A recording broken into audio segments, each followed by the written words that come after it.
kasih itu, kasih itu.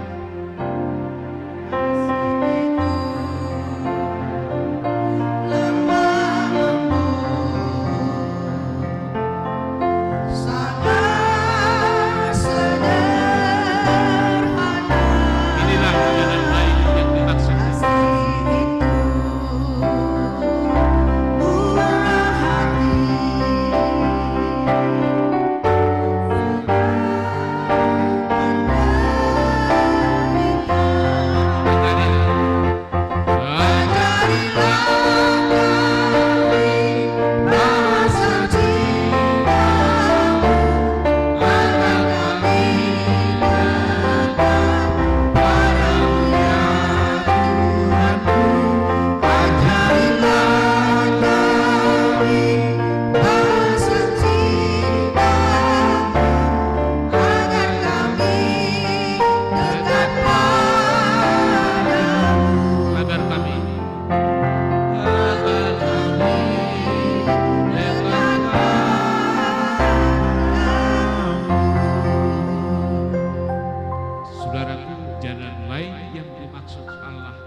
Jalan lain yang dimaksud Allah adalah kasih hati kita.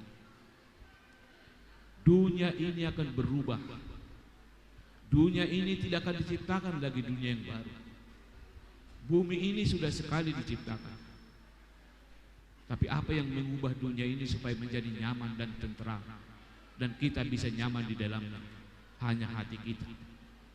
Hati yang mengasihi, hati yang berada di jalan Allah. Kiranya Tuhan memberkati kehidupan kita sekalian, kehidupan keluarga kita, kehidupan gereja kita, kehidupan masyarakat Kecamatan Nemorambi, dan kehidupan masyarakat Indonesia.